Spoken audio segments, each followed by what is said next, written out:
Hello everyone, welcome to my channel. आज हम करेंगे क्लास 12 बिजनेस स्टडीज़। टॉपिक होगा हमारा management as a science. So guys, देखते हैं मैनेजमेंट साइंस है या नहीं है। साइंस जानना ज़रूरी है। इससे पहले क्या चीज़ है science? Is a systematic body of knowledge. Systematic body of knowledge से मतलब है अपना पूरा bookish knowledge, theoretical knowledge science के ऊपर अवेलेबल है। जैसे कि 9th में, 10th में या आगे हायर क्लासेस में हम साइंस से रिलेटेड कोई भी नॉलेज लेनी हो तो बुक्स पढ़ के ले सकते हैं, है ना। that explains certain general truths or the operation of general laws। और ये साइंस हमें क्या बताती है? जनरल ट्रूथ के बारे में, ठीक है, जो चीज़ बिल्कुल सच है। जैसे कि लॉ ऑफ ग्रेविटी, एप्पल ऊपर से गिरेगा नीचे ही गिरेगा, है ना, ऊपर से अगर पेड़ से गिरता है तो, है ना। जनरल लॉज जैसे न्यूटन्स लॉ ऑफ रिटर्न वगैरह, सब लॉज के बारे में साइंस हमें नॉलेज देती है। तो फीचर्स पढ़ते हैं अब साइंस के। फर्स्ट पॉइंट है सिस्टमेटिक बॉडी ऑफ नॉलेज, जो कि अभी ऊपर भी मैंने आप लोगों को एक्सप्लेन किया था, systematic body of knowledge. So systematic body of knowledge वही बात है कि बुकिश नॉलेज अपने पास अवेलेबल है साइंस पढ़ने के लिए। Its principles are based on cause and effect relationship. इसके principles cause and effect relationship पर बेस्ड हैं। कॉज एंड इफेक्ट रिलेशनशिप क्या होता है मैं इस एग्जाम्पल के थ्रू आपको बताऊंगी। जैसे कि एक एप्पल था, अगर वो पेड़ से गिरता है तो वो ग्राउंड पर यानी ज़मीन पर गिरता है। गिरता क्यों है? ग्रेविटी की वजह से, ठीक है। तो कॉज एंड इफेक्ट कैसे लगा इसमें? कॉज क्या था? ग्रेविटी, यानी रीज़न क्या था एप्पल का नीचे गिरने का? ग्रेविटी। और इफेक्ट क्या हुआ ग्रेविटी की वजह से? यानी इफेक्ट मतलब होता है रिजल्ट जो निकल कर आया, वो क्या था कि एप्पल ऊपर से नीचे गिर गया। सो यहाँ लगा कॉज एंड इफेक्ट, यानी अब कोई भी चीज़ ऊपर से गिराओगे, एप्पल, मैंगो, बनाना, उन सब का रीज़न क्या होगा नीचे गिरने का? सबका कॉज क्या होगा नीचे गिरने का?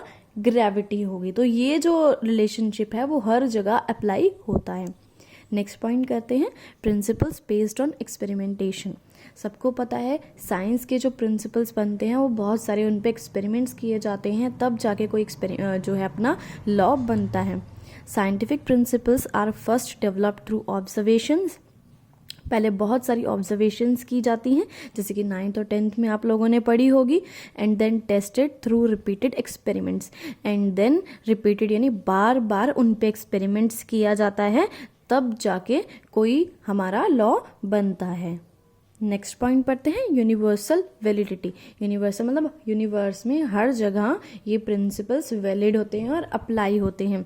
Scientific principles have universal validity and application, है ना, हर जगह अप्लाई होते हैं। अब एप्पल को आप ट्री से गिराओ, अपनी छत से गिराओ, अपनी स्कूल की बिल्डिंग से गिराओ, चाहे बनाना गिराओ, चाहे पाइनएप्पल गिराओ, कुछ भी गिराओ, सब चीज़ नीचे ही गिरेगी, क्योंकि नीचे क्या है? ग्रेविटी है।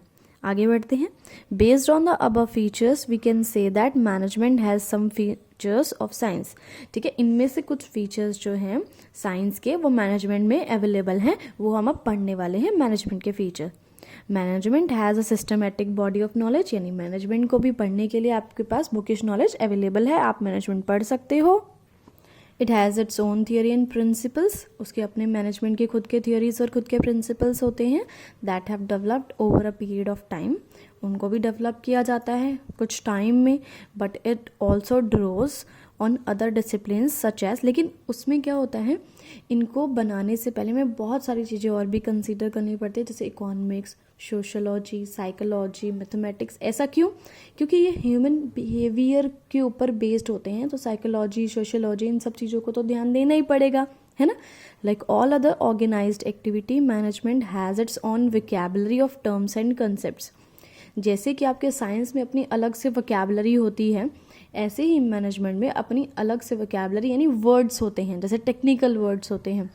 For example, all of us discuss sports like cricket and soccer using the common vocabulary. जैसे कि हम क्रिकेट की, सॉकर की बात करते हैं तो कॉमन वोकैबुलरी यूज़ करते हैं ना, जैसे वाइड बॉल होती है, तो अगर हमने बोला वाइड बॉल तो सबको समझ आता है कि वाइड बॉल क्या है, ये एक टेक्निकल टर्म है। ऐसे ही मैनेजमेंट और साइंस में होता है। Similarly managers need to communicate with one another with the help of the common vocabulary. इसी तरह जो मैनेजर्स होते हैं वो कॉमन वोकैबुलरी यानी कॉमन वर्ड्स यूज़ करते हैं ताकि सबको वर्ड समझ आ जाए। जैसे डॉक्टर्स भी तो करते हैं ना, कॉमन वर्ड्स यूज़ करते हैं। कोई भी बीमारी होती है जो हमें शायद ना समझ में आए, लेकिन डॉक्टर्स तो आपस में सब लोग समझते हैं ना, इसको क्या बीमारी है, क्या प्रॉब्लम है, तो देखो फर्स्ट पॉइंट आपका दोनों में हो गया, सिस्टमेटिक बॉडी ऑफ नॉलेज यानी मैनेजमेंट में भी और साइंस में भी।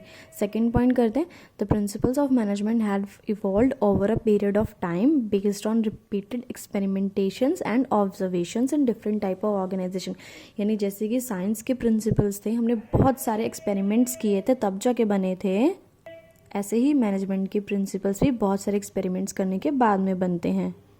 लेकिन देखो यहाँ मैनेजमेंट के प्रिंसिपल्स के साथ एक प्रॉब्लम है, क्योंकि मैनेजमेंट को यानी मैनेजर्स को ह्यूमन बींग्स के साथ डील करना पड़ता है, ह्यूमन बींग्स की बिहेवियर के साथ डील करना पड़ता है। और आप सबको पता है ह्यूमन बिहेवियर कितना ज़्यादा डिफरेंट होता है। अब जैसे कि आपको मम्मी से 10 रुपये चाहिए, आपने बोला मम्मी 10 रुपये दे दो, मम्मी का मूड अच्छा तो बोलेगी ले बेटा 10 रुपये। लेकिन वहीं आप किसी टेस्ट में फेल हो जाओ और बोलो मम्मी 10 रुपये में, बोलेगी एक चाटा पड़ेगा, 10 रुपये मांग रहा है, पढ़ाई वढ़ाई होती नहीं है ना। तो ह्यूमन बिहेवियर का कुछ नहीं पता होता। So outcomes of these experiments are not capable of being accurately predicted. तो ह्यूमन बिहेवियर्स पर जब ये एक्सपेरिमेंट किए जाते हैं तो हर बारी एक अलग ही रिजल्ट निकल कर आता है, क्योंकि हर ह्यूमन का नेचर अलग होता है। Therefore management can be called inexact science. इसलिए मैनेजमेंट को इनएग्जैक्ट साइंस कहा जा सकता है, क्योंकि बिल्कुल एग्जैक्ट साइंस वो नहीं है। क्योंकि साइंस जो होती है वो और मैनेजमेंट में ये डिफरेंस है कि मैनेजमेंट ह्यूमन बिहेवियर पर किया जाता है ना।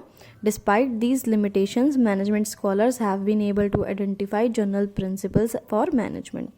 इन सब चीज़ों के बावजूद भी मैनेजमेंट स्कॉलर्स मैनेजर्स ने क्या किया है, फिर भी प्रिंसिपल्स बना दिए हैं मैनेजमेंट के, जैसे कि टेलर और फियोल के प्रिंसिपल्स हैं। नेक्स्ट पॉइंट देखते हैं, since the principles of management are not as exact as the principles of science. हालांकि मैनेजमेंट के जो प्रिंसिपल्स होते हैं वो बिल्कुल साइंस के प्रिंसिपल जैसे बिल्कुल नहीं होते हैं, कि मतलब एग्जैक्टली ऐसे नहीं होते हैं। Their application and use is not universal. लेकिन जो मैनेजमेंट है उनके प्रिंसिपल का यूज़ यूनिवर्सल नहीं है, यानी हर जगह अप्लाई नहीं हो सकते हैं। जैसे साइंस का है भाई, एप्पल कहीं से भी गिराओ भाई नीचे ही गिरेगा, लेकिन मैनेजमेंट के केस में ऐसा नहीं है। अब जैसे कि हमें एक वर्कर को मोटिवेट करना है, उसकी सैलरी 10,000 रुपये है, हम उसको बोलते हैं भाई तू 500 रुपये एक्स्ट्रा ले ले, लेकिन तू ज़्यादा काम कर ले, वो कर देगा।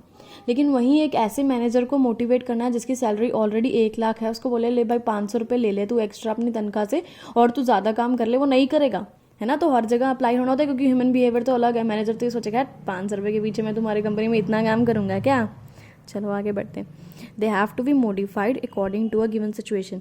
और मैनेजमेंट प्रिंसिपल्स को मॉडिफाई यानी थोड़ा बहुत चेंज करना पड़ता है अपनी हर सिचुएशन के according. However they provide managers with certain standardised techniques. लेकिन हाँ, मैनेजर्स को कुछ स्टैंडर्डाइज टेक्निक से कुछ एक थोड़ा सा आइडिया मिल जाता है कि हाँ भाई अगर प्रॉपर ऐसी सिचुएशन आ जाती है फ्यूचर में तो हम कुछ इस तरह से डील कर सकते हैं, और इन प्रिंसिपल्स का यूज़ किया जा सकता है ट्रेनिंग एंड डेवलपमेंट के लिए। ठीक है, इसी के साथ ये टॉपिक खत्म हुआ। Thanks for watching this video. Please like share and subscribe.